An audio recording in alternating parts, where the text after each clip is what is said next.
Hi friends, భారతీయ ఆత్మీయ మిత్రులందరికీ నమస్కారం. ఊరటికి స్వాగతం.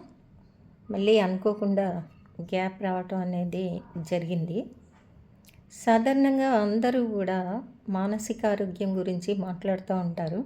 శారీరక ఆరోగ్యము, మానసిక ఆరోగ్యము, సామాజిక ఆరోగ్యం బాగుంటేనే అది ఒక మంచి సమాజాన్ని ఇస్తుందని చెప్పేసి WHO కూడా మనకి సూచన ఇచ్చినటువంటి ఈ నేపథ్యంలో అసలు మానసిక ఆరోగ్యం అంటే ఏంటి, మానసిక స్థితి, అలాగే ఆ లక్షణాలు ఏంటి?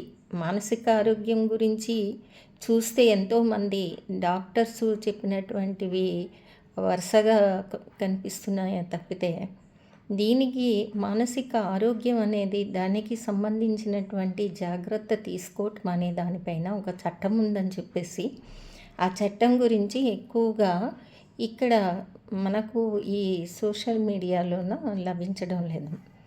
అయితే ఊరట అనేది మానసిక సమస్యలను పంచుకోవడానికి, షేర్ చేసుకోవడానికి, ఎటువంటి బాధనైనా కూడా వారి నుంచి తీసుకొని వారితోటి మాట్లాడి, ఫోన్లో మాట్లాడి, అందుకే మానసిక ఉచిత శ్రవణ సేవిక అనేటువంటి ట్యాగ్ పెట్టుకోవడం కూడా జరిగింది.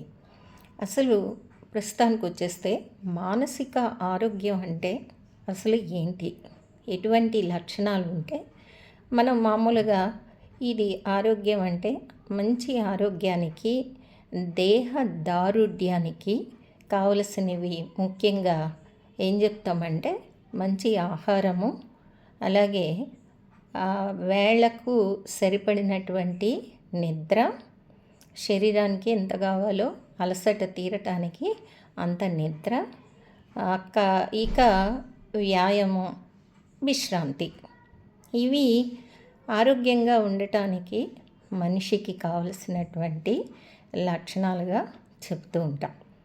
మరి మానసిక ఆరోగ్యానికి ఏం కావాలి అంటే మానసిక ఆరోగ్యం అనేది కూడా ఈ నాలుగింటిపైన ఆధారపడి ఉంటుంది.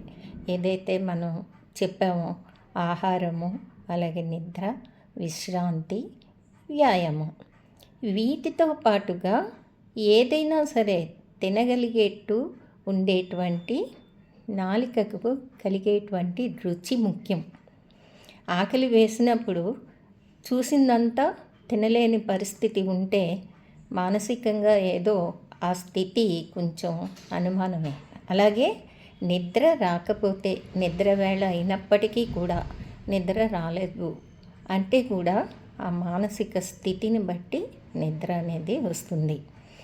అంటే ఇక్కడ మనకు అర్థమైంది ఏంటంటే మానసికమైనటువంటి ఆరోగ్యం కావాలి అంటే దానికి తగినటువంటి ఉల్లాసం, ఉత్సాహం, మంచి ఆలోచన, ప్రతి ఒక్కరికి కూడా ఆలోచనలు వస్తూ ఉంటాయి. ఒక చేదోడు వాదోడు అంటే మనిషి సామాన్యంగా ఒంటరిగా జీవించలేడు. మనకి ఎప్పుడో అరిస్టాటిల్ చెప్పినటువంటి ఒక సిద్ధాంతం, మనిషి సంఘజీవి.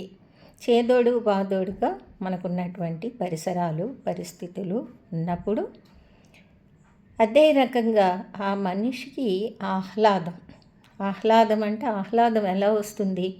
మన కన్నుల ద్వారా, చెవుల ద్వారా మనకి లభిస్తూ ఉంటుంది. మంచి మంచి ఆలోచనలు చేసినప్పుడు, లేదా ఉదాహరణగా చెప్పాలంటే ఒక మంచి సంగీతాన్ని విన్నప్పుడు దానిలో కలిగేటువంటి ఆహ్లాదమైనటువంటి మానసికోల్లాసం అనేది వేరు.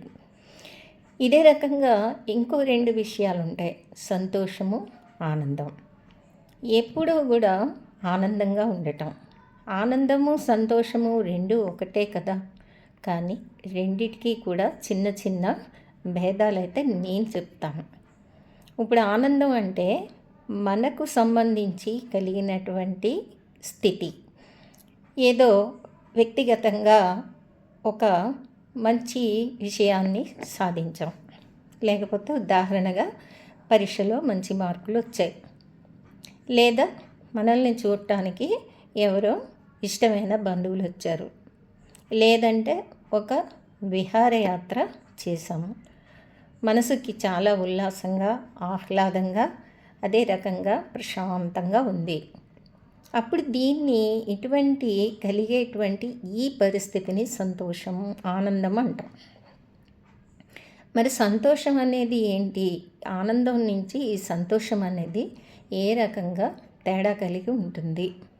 ఈ సంతోషం అనేది ఎదుటివారు ఏదైనా గనక సంతోషకరమైనటువంటి విషయం వాళ్ళు షేర్ చేసినప్పుడు, ఉదాహరణకి వాళ్ళు పరీక్షల్లో ఉత్తీర్ణులైనా లేదా శుభకార్యాలున్నా ఏదైనా ఒక సంతోషకరమైనటువంటి వార్త చెప్తున్నప్పుడు, అబ్బా చాలా సంతోషంగా ఉందండి, చాలా మంచి వార్త చెప్పారు అని స్నేహితుల నుంచి కానీ, బంధువుల నుంచి కానీ, ఇరుగు పొరుగు నుంచి కానీ, మనకు తెలిసిన వారి దగ్గర నుంచి కానీ, ఏదైనా శుభకార్యాన్ని, ఒక పెళ్ళిని చూస్తున్నప్పుడు కలిగేటువంటి ఈ సముచిత భావోద్వేగము ఏదైతే ఉంటుందో ఆ స్థితిని సంతోషంలోనూ ఆనందంలో కూడా పొందుతూ ఉంటాం. కాబట్టి మానసిక ఆరోగ్యం అంటే ముఖ్యంగా మనం గుర్తించుకోవాల్సింది వయసుల వారీగా ఉన్నటువంటి దానికంటే కూడా బలహీనం కాకుండా మంచి పనులు చేయగలగటం, మంచిగా ఆలోచించటం ఒకటైతే, ఏది పడితే అది తినగలగటం, ఆకలి వేసినప్పటికీ ఏది పడితే అది రుచించి తినగలిగేట్టు ఉండటం, చిన్న చిన్న ఒక పరిస్థితులకి లేదా పదార్థం నచ్చకపోయినా తినకుండా ఆకలితోటి ఉండిపోవటం అనేది కాకుండా ఉండటం, ఎక్కడ ఎప్పుడు ఏ పరిస్థితుల్లో ఉన్నప్పటికీ కూడా అది తాత్కాలికమే కదా అని దాన్ని తట్టుకొని అదే ఉల్లాసాన్ని, ఉత్సాహాన్ని కొనసాగించటం, ఇటువంటి స్థితులన్నీ కూడా సమగ్రంగా కలుపుకొని మానసిక ఆరోగ్యం అని చెప్పేసి మనం అంటాం. ఎప్పుడైతే ఈ మానసిక స్థితి దృఢంగా ఉంటుందో అది ఖచ్చితంగా మానసికమైనటువంటి ఆరోగ్యాన్ని ఇవ్వటమే కాకుండా శరీరాన్ని అంటే దేహాన్ని దారుఢ్యంగా ఉంచుతుంది. అయితే ఇలా ఉండటం, ఇప్పుడు నేను చెప్పినటువంటి ఈ పరిస్థితులన్నీ కూడా కలిగి ఉండటం అనేది మానవ హక్కు. మనం నెమ్మదిగా ఎక్కడికి వచ్చేసాం? చట్టం, న్యాయంలోకి వచ్చేసాం. మానవ హక్కు, మనకి ఫండమెంటల్ రైట్స్ అనేటివి కొన్ని ఉన్నాయి. మనల్ని రక్షించుకునేటువంటిది, మన ఆరోగ్యాన్ని మానసికంగా, శారీరకంగా కాపాడుకోవడం అనేటువంటిది, సంతోషం, ఆనందం కలిగి ఉండటం, ఉల్లాసం, ఉత్సాహం, ఆహ్లాదం, సముచిత భావోద్వేగం కలిగి ఉండటం, ఇవన్నీ కూడా ఉండటాన్ని మనం హక్కుగా భావిస్తాం. అది ఫ్రెండ్స్ ఈనాటి విషయం.